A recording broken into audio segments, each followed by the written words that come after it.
ये दो रास्ते हैं, ज्ञान और भक्ति, जिससे व्यक्ति 84 के चक्कर से छूटता है।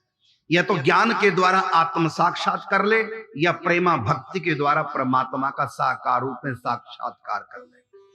ये दो रास्ते हैं 84 के चक्कर से छूटने के। इसके सिवा और कोई रास्ता नहीं है। जो व्यक्ति धर्म कर्म करते हैं, धर्म कर्म करने से, पुण्य करने से मुक्ति नहीं होती। पुण्य करने से स्वर्ग मिलता है, जनलोक, तपलोक, महरलोक मिल जाएगा, और अधिक पुण्य तपस्या करोगे ब्रह्मलोक मिल जाएगा, लेकिन भगवत प्राप्ति नहीं होगी, आत्म कल्याण नहीं होगा। और आप ब्रह्म भूना लोका पुनरावर्तिनो अर्जुना, हे अर्जुन, यहां से ब्रह्मलोक तक सब जन्मण के चक्कर में, चाहे स्वर्ग के देवता है, सबको दोबारा जन्मना पड़ेगा। इनकी मुक्ति नहीं हुई। क्यों? क्योंकि पुण्यों के प्रभाव से ऊर्ध्व लोकों में तो चले गए, लेकिन ना तो जब मनुष्य थे ना तो इन्होंने ज्ञान प्राप्त किया अर्थात आत्म साक्षात्कार हुआ, और न ही प्रेमा भक्ति प्राप्त करके इन्होंने भगवत प्राप्ति की, भगवत प्रेम प्राप्त की। तो इन्होंने आत्म कल्याण के लिए पुण्य नहीं किए, पुण्य किए हैं संसार के सुख भोगने के लिए। तो जो अधिक पुण्य करते हैं उनको स्वर्ग मिलता है।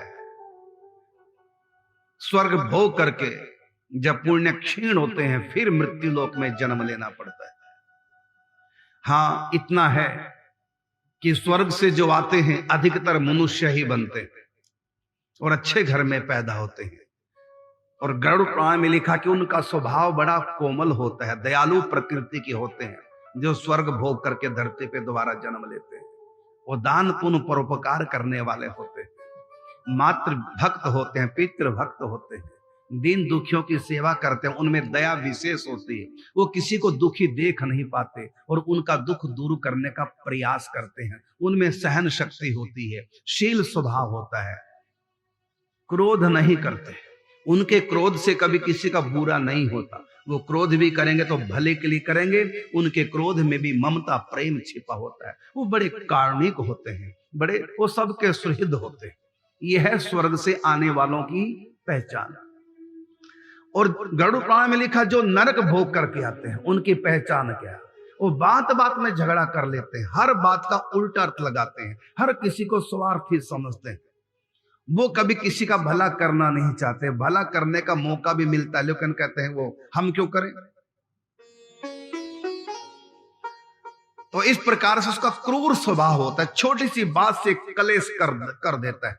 वो किसी की बात मानने को तैयार नहीं, अपनी बात सबको मनवाने को तैयार। उसके मुख से जो भी निकल गया, चाहे वो झूठ हो गलत हो, अब उसी पे अड़िग रहेगा।